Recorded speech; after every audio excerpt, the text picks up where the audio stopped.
Hey there, great people. Thanks so much for dialing in. Touching base to let you know that as with all of our content, this is general in nature. It does not take into account your specific or personal circumstances nor your individual risk profile, and as such should not be acted on accordingly. If you get value from this and you want to explore some things further, I strongly recommend that you get personal advice from a qualified professional. Hello everyone, welcome to another of our monthly Q&A sessions where I'm particularly excited to introduce you to Steve Hui, founder of iFlyFlat. And this is a topic that's equally exciting and confusing, and that is rewards points and credit card points and how to get the most out of that lemon.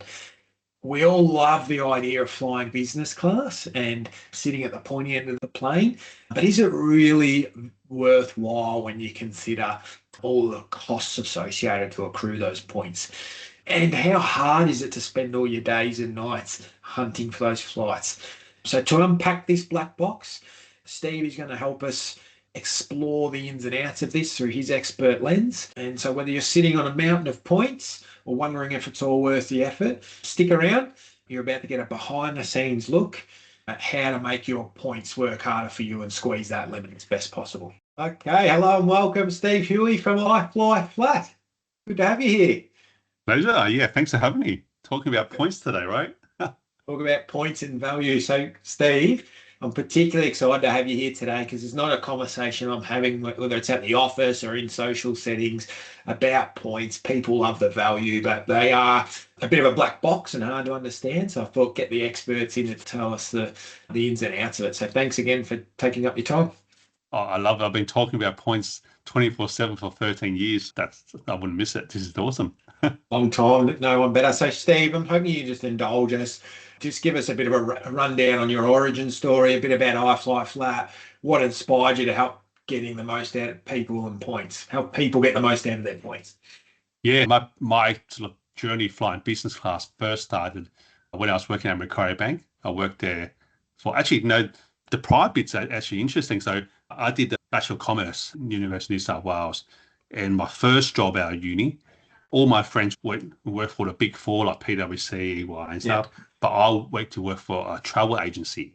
So my very first job, I went to a travel agency and I saw that they could fly. Everyone pays a different price on the plane. So if everyone was like playing a game and write down how much they paid and stuck on their head, you'd be surprised that people pay anything from $100 to thousands of dollars on the same plane. Everyone pays a different price. So in that travel agency, my first job, I learned that actually there's so many ways to get different prices, but mainly due to like time of booking and things like that. So then fast forward, I worked for Macquarie Bank for 11 years, and probably around year 7, I started to go to India and to do an outsourcing project for Macquarie. And I flew business class on the A380 on Singapore Airlines for the first time. A380s were brand new. Singapore Airlines were a launch customer. I did my first business class flight, and I did a few more back and forth. I was collecting these points, and then I realized I had enough points to book my own flight to Singapore that was worth $4,000. Effectively, by doing nothing, just by doing work, I collected enough points that was worth $4,000. And that's when the penny dropped for me, was that if I could get more of these points, I get more free flights, but not just free economy flights. I could get more free business class flights. And then my counting mind went, how do I find and extract more points? So I guess that's the first origin story about how I got interested in frequent flyer points and credit card points. And then 13 years ago, I left Macquarie in 2011, 2012, after 6 months of just going around the world flying first in business class. I realized that actually I can turn my passion and my hobby into a job because I can charge people. Because I was flying to the Sydney Olympics on Thai first class that was selling for $19,000, and it cost me less than $4,000 in cost. So I thought, well, I can charge people money. I was going to be able to do the same for them. And that's how it all started. So my obsession with points started with my first business class flight, collecting a whole bunch of points for no effort, realizing that the points were worth money, and then started focusing how do I get more of this free money. And that led me to today. You had a taste of it, and that led you to explore this. So now, Steve, you're known as the points whisperer. What would you say the biggest misconception that people have about points is? Yes. People think that to book a point seat, you got to fly 5, 6, 7 connections.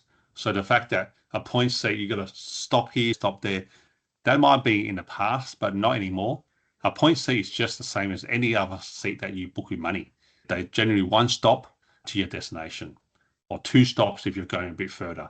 So just like how you will buy the same ticket with money, anything that requires a one stop is the same as points. Because the only difference about point seats is there's no difference. It's just a seat that they decide to sell another way. So on a plane, there's all these seats that they sell for money, but on the same plane, they allocate some seats to be sold by points. So when you fly on a point seat, it's not a free seat.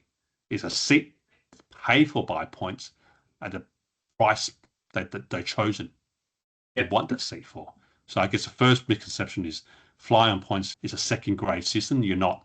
You are flying on a fully paid seat on the points price they determine rather than a cash price. Yeah, and I know in my mind you think, oh, I've got to take a shoulder flight via Estonia to get where I want to be, but sounds, yeah, there's a certain allocation, and if you're lucky enough to find one, you're golden from there. Just around misconceptions and demystifying points and so on and so forth, because it is a bit of a black box that can be a bit difficult to understand and get your head around, a lot of noise and different opinions around it. I suppose a lot of people think rewards points are essentially just a marketing gimmick. We all hear that they're worth a matter of cents per dollar spent and all this sort of fun stuff. From your experience, do you find that they're actually worth it when you factor in annual fees on cards and surcharges and these types of things? What are you seeing or not seeing there? Actually, the answer for that is yes and no. It is actually a marketing gimmick, the whole points thing.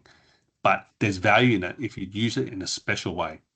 So the whole frequent flyer program is designed for marketing purposes.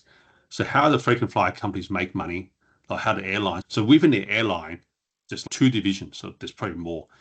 There's passenger flights, there's cargo, and there's the frequent flyer program. The frequent flyer program makes money by selling points. Basically, it's like virtual currency. They sell their points to partners. So they sell the points to credit card companies, they sell it to supermarkets, they sell it to retailers.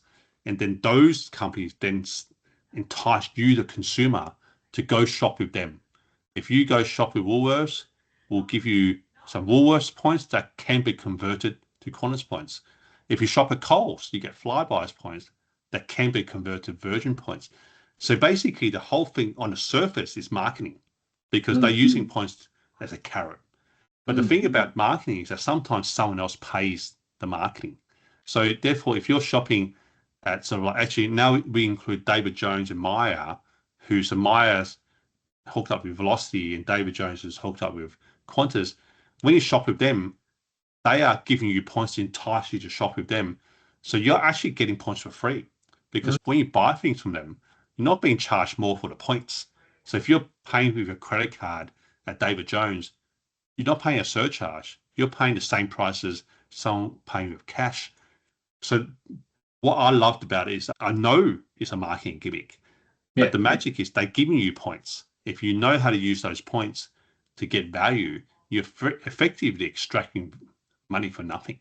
So it's all in about how you use it and so on and so forth. Certainly, it sounds like they can be dangerous in the wrong hands, but in the right hands, it can be some value there. But I want to talk a little bit about the fees portion because that's the bit that hooks people up. Because it was pretty obvious that if you're getting something for nothing, it's a good deal. But what if you're going to pay a fee, a 1% fee or 2% fee? Most people then shy away and go, oh, that's no good. Like, I'm buying these points. But the exact way to think about it is that you're buying these points. You're paying a 2% fee on your credit card and you're buying getting these points. But then the magic is how much are those points worth? If you use those same points to redeem for economy flight, then you're actually going backwards. So if you're paying 2% fee on your credit card, so effectively you're paying 2 cents to get a point. And then if you use those same points to redeem for economy or hotels, you're only getting about 1.2 cents back. So in that case, you're paying 2 cents to get 1.2 cents. So you're actually going backwards. So that's no good. But if you use your points to fly business and first class, you're turning 2 cents of fee into 4 cents of value. So you turn 2 cents into 4 cents. And when you do and use those points in that specific way, you get an upside and you get value. So I just want to cover that, because paying fees is not bad as long as you get more than what you paid for. Then that's good. Yeah. And does that ring true for the redemptions? If you get the vacuum or the toaster, it rings true for that stuff as well. Yeah. Only first and business class does it ring true. Anything else is backwards. The only place where it's valuable. Yeah. So I'm just wondering, in your mind's eye, if you'd have some real examples of maybe there's been a business owner you've worked with where they're turning over a couple $100,000 and collecting some points by processing expenses and so forth through their business credit card. Do you have like an example in your mind's eye where someone's got some real value from the point? Oh, yeah, actually, yeah, I do. I actually I'll share my screen. Might be able to show you my calculator that I built, which proves that straight up. So on my website, I actually got a calculator that you can pick from, say, Singapore, Los Angeles, or London. Let's say Los Angeles, and depending how much money you spend per year, to say $1 million.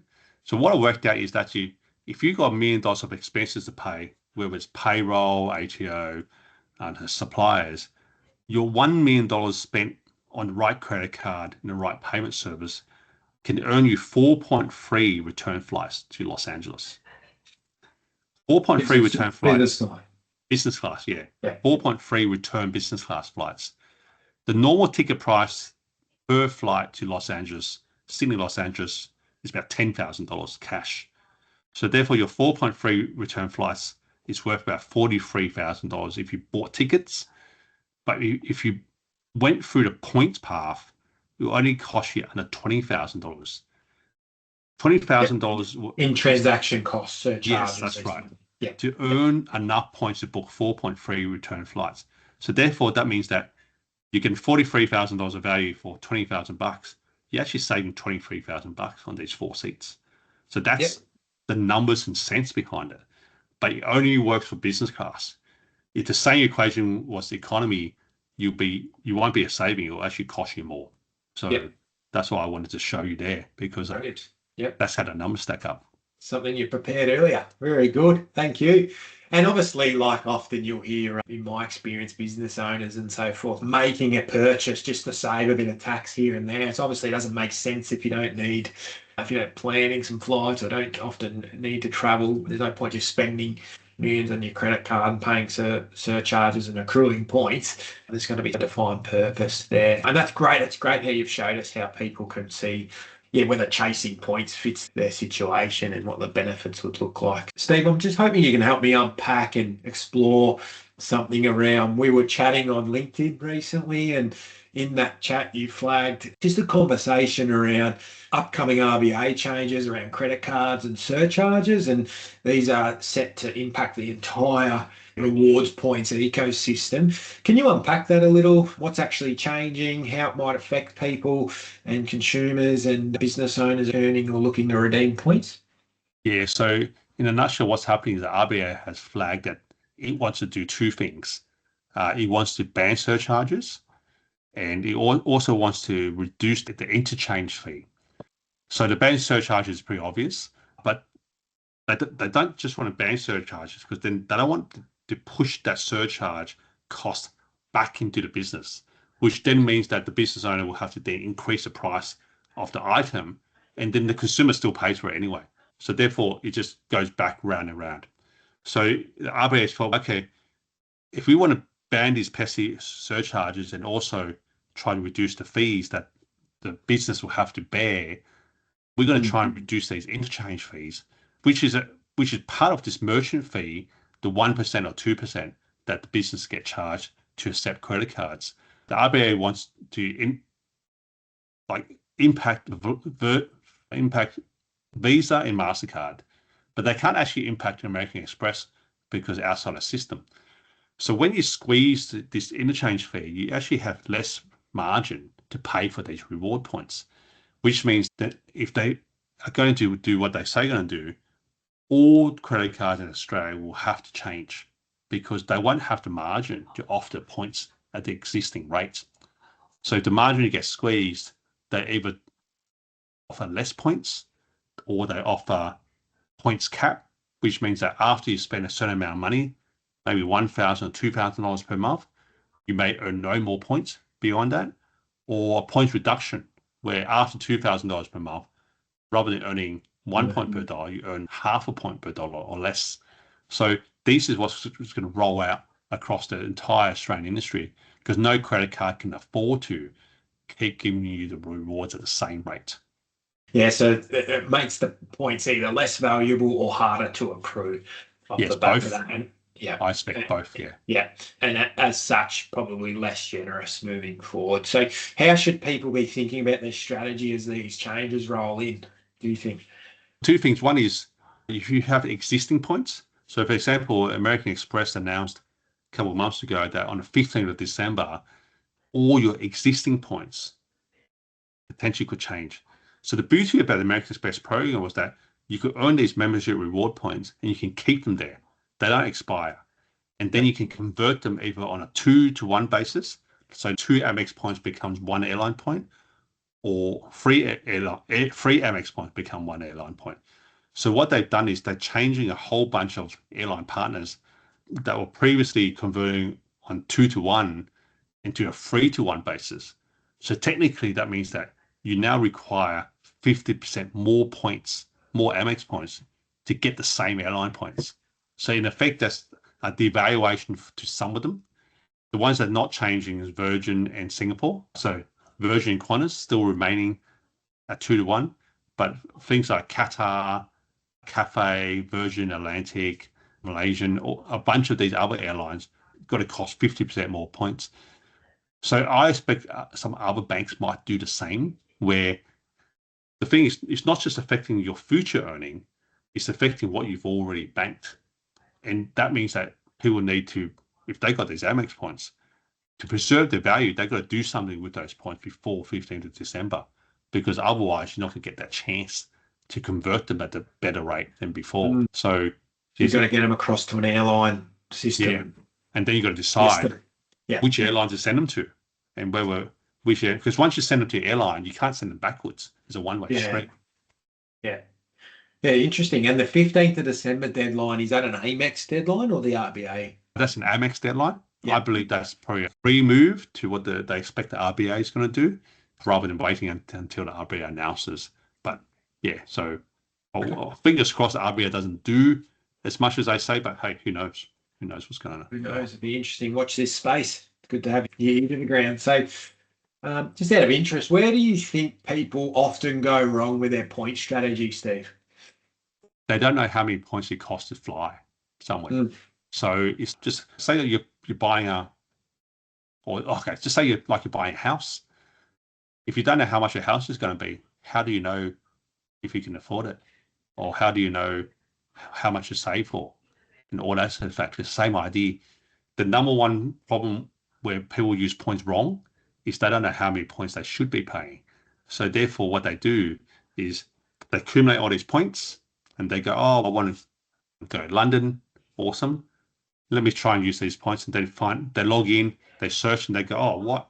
It's 1.5 million points. That's a massive ripoff.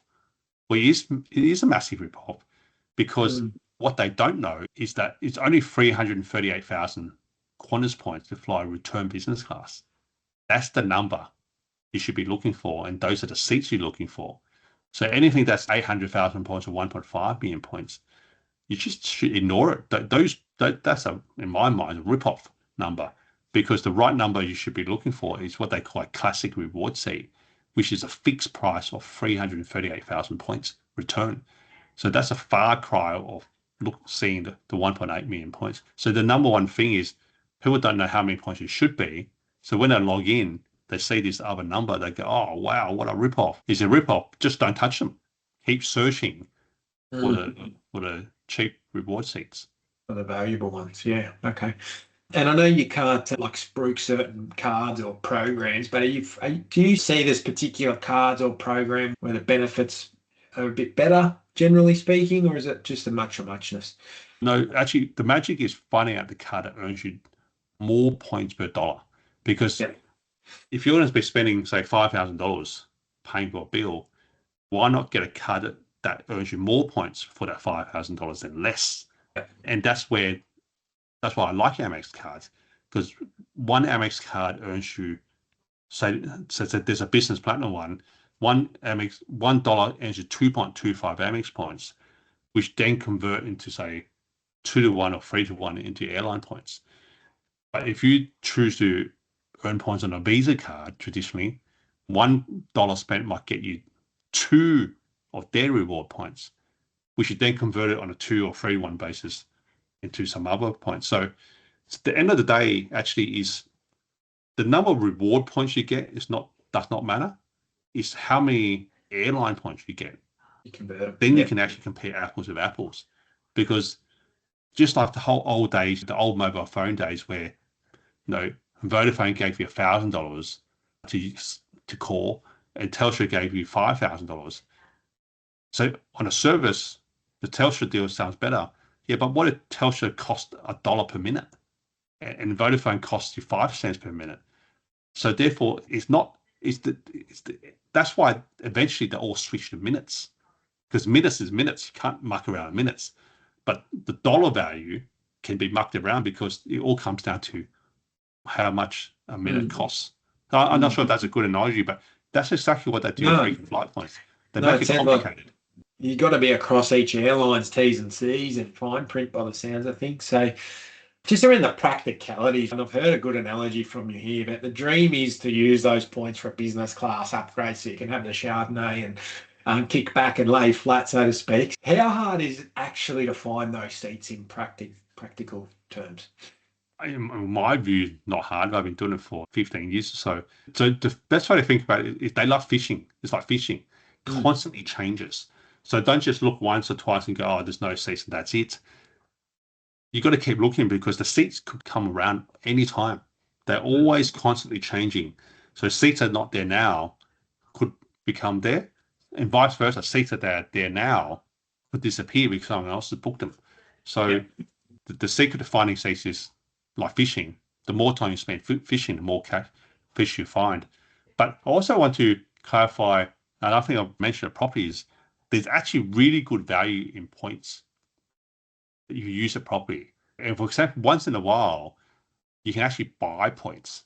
So both Qantas and Virgin, about 4 or 5 times a year, they have a promotion where they sell points to you, and you can buy points. So for example, there was a Virgin offer that might still be going or might just be finished, where you can buy 250,000 Virgin points at 40% off their regular price. The regular price of 250,000 points of about $5,000 something, less 40% off, I remember, is $3,500. So basically, you're paying $3,500 to get 250,000 Virgin points. And what does that matter? Let me show you a calculation, because that's what matters, because it's actually all in the numbers, because the numbers is what tells the story. Okay, here we go. Here's a slide here. And I think for me, numbers is easy, because I'm an accountant by trade, but I just want to show you in terms, okay, cool. So normally when you send an offer like this, it's all mumbo jumbo. You go, oh, I don't know what it means. Like, why would I want to buy 40 points off at 40% off for? So 250,000 points for $3,500. Normally $5,800. So what that means is that when you buy these points, you're effectively paying 1.4 cents per point. A Sydney to Los Angeles business class ticket costs $10,000 cash to buy. But points, you only need 204,000 points. So if you're buying your points at 1.4 cents, then 204,000 points is $2,800. Then when you book the flight, you pay $284 in ticket taxes. That means that now your return business class ticket is $3,100. compared to $10,000 if you're spending money, you save yourself nearly $7,000. So that's why points, when you use them and you're thinking about cost per point, is valuable, because now you can get a ticket for roughly 1/3 the price rather than full price. And that's the secret of using points. But the problem is that you can only buy 250,000 points per year. So therefore, if you want to do more flights, you're going to earn them through a credit card. You're going to earn them through other methods. Otherwise, you're not going to have enough seats. Program. Yep, that's some real arbitrage there, Steve, isn't it? Picking up some points at lower values and then parlaying that into a flight. Yeah, that's the gist. If you did that same idea with economy flights, you'd actually be going backwards. You pay more, you get less. Yeah. Is it just in the practicalities here? Is there like an optimal time to book or particular tools to spot good value flights? Just help us understand the options there. Optimal time to book. You can actually book if you fly to. Let's keep the Los Angeles example. Anytime you fly, you can book up to 12 months, 11 and a bit months in advance. If you can find a reward seat, it will always cost 204,000 points. There's no price fluctuations. There's always the same number of points to the same place, because the magic of point seats is the points price is governed by distance. So Sydney and Los Angeles is always the same distance, hence always the same price. But if you buy the ticket with money, the price goes up and down depending on supply and demand, depending on competition. So points is basically a flat price method. How to find seats is basically searching.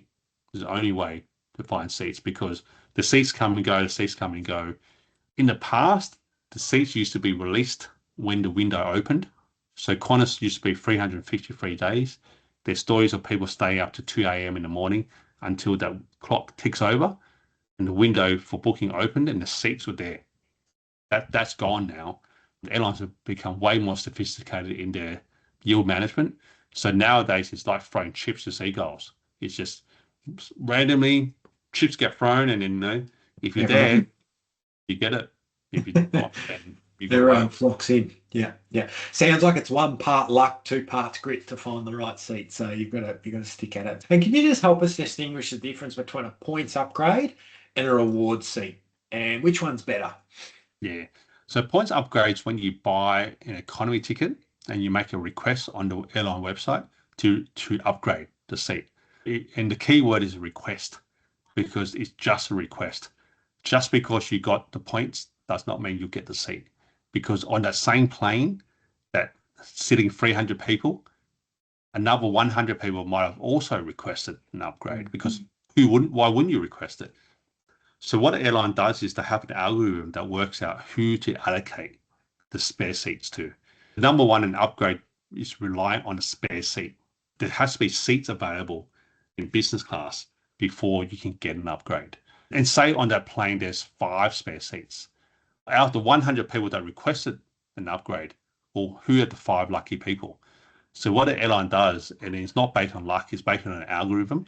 They look at who's the most valuable customer, and that's determined by what status they are.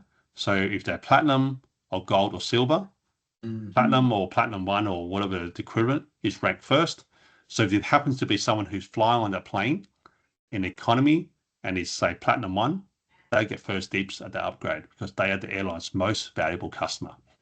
Yeah. The next level of consideration, they look at what ticket class you booked. Did you book a discount ticket or did you book fully flexible? A fully flexible is a very expensive ticket. So therefore, some people who say that, I always get upgraded, is because they're probably flying for work. They're probably platinum 1, and they're probably flying on a fully flexible economy ticket, which means that they get put at the very top of the list because they made the airline the most money. So they'll get upgraded first, and then it goes down the line. And then lastly, if you're a family and you're looking for multiple upgrade seats rather than one, then they'll rather reward more people than one family, or they might not even have seats for the family. So there's all these factors. So that practical level and upgrade. In terms of pure financial, the number of points to do the upgrade versus using the points to book outright is only about 15% difference points.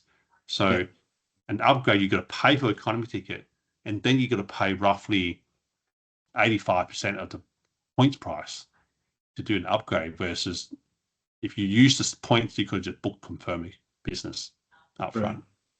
Yeah. A lot of the people we work with are business owners and professionals, Steve. Is it possible to earn points through things like payroll, tax, BAS, and supplier payments? And if so, how?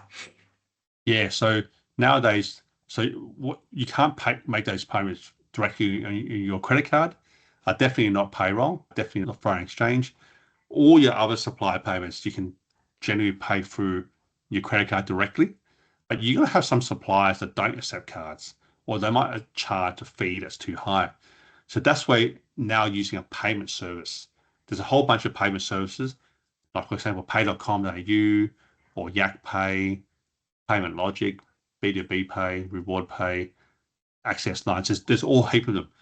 Their business is as a payment service is to enable. What they do is you set up an account with them. They'll charge you Amex for the money and the fee, and then they'll get the money the next day, and then they'll send a BPay or EFT to your supplier. So your supplier would just receive the money as per normal, but the money gets charged to your credit card in order to earn the credit card points. There's one company, one payment service that allows you to do payroll, but you can't charge on your Amex, you charge it to your bank account. And then the payment service company charges you a transaction fee, and they give you points in exchange for that. So one of the companies we use is pay.com.au. They allow you to pay through payroll and earn points. Then the magic is you need to understand what the cost benefit of that, because they're going to charge you a 1.8% fee. Our job is to turn 2 cents into 4 cents. So paying 1.8% fee is good if you're getting more than 1.8% value from it. Yeah. And so, so there's potential that you're adding an extra layer of cost again if you're using one of these intermediaries. Okay. That's right. Cool. So you really got to crunch the numbers, so to speak. So just take us a bit through how iFlyFlat helps businesses managing this efficiently without admin headaches, Steve. Yeah. So we worked at the most optimal methods to earn points and use them at any time. Even with the RBA changes, the Amex changes, we worked out a method that's reliable in earning points. The key is cost versus benefit. Just like running a business, you got your input costs and you got your outputs. And you got to make sure your revenue exceeds your costs. Same idea of points. We're helping our clients, if they have expenses, say over $1 million a year, what's the best method to earn points? Which credit card to use, which payment service to use. So therefore, they're earning the right points for the trips they want to do. We're helping them earn points at less than 2 cents and turn them into 3, 4, 5 cents of value. So if you're buying shares at 2 cents, knowing that you can sell them at 4 cents, you know what to do, right? It's exactly the same idea of points. But if you do it wrong, then you could pay 2 cents and you get 1 cent, and then you're going backwards. Yeah. So what we do is we offer a membership service called a Flights Club, where we offer the advice of how to earn points for business, how to use them, and we actually book the seats for you. So therefore, you as a business owner don't have to worry about if you got the spending power of over $1 million a year in expenses or more. We can turn your payroll, ATO, any suppliers, earn the points, and then book the flights. You effectively fly business class for around half price. That's the end result. Yep, that's the end goal. Get some value. And that's great. So for those that, if you think about some professionals, business owners, and your hourly rate, and we quantify that over a week, you're talking hundreds of thousands of dollars. So having that membership, I'm sure, could be valuable. So in a way, instead of micromanaging a point, there's a way to set and forget it with the iFlyFlat membership. Is that a fair comment? Yeah, that's it. Once we set you up and you understand, it's like riding a bike. Literally, once you understand how the cost benefit of the points work, that you find points everywhere, or you find ways to negotiate a surcharge, because now you know it's quite valuable. Prior to that, if you didn't really care for it, you could be stepping over points and you wouldn't care because they were worthless. So we're basically turning trash into treasure, and we help you once you understand it, and you have lots of points, and you know that's cheap to fly business class. Then the mission is never fly economy again, because the only reason why anyone flies economy is due to price. If the price of business class is cheap enough, And what we do with points, you never choose to fly economy again, because once you fly flat, you never go back. You can't go back, yeah. Brilliant. So just to close things off and some actual action items, if someone's sitting there thinking, I've got all these points, I've no idea what to do with them, where should they start, Steve? Yeah, my website, iFlyFlat.com.au. Go there. We have an explain. We have a calculator, like the one I showed you. And then you can have a play around with your expenses. We typically help people who've got at least $300,000 of annual expenses, ideally a million plus, because the reason why those numbers matter is because we want to help our clients fly at least one business class flight every year. So 300,000 points will earn $300,000. No, the reverse.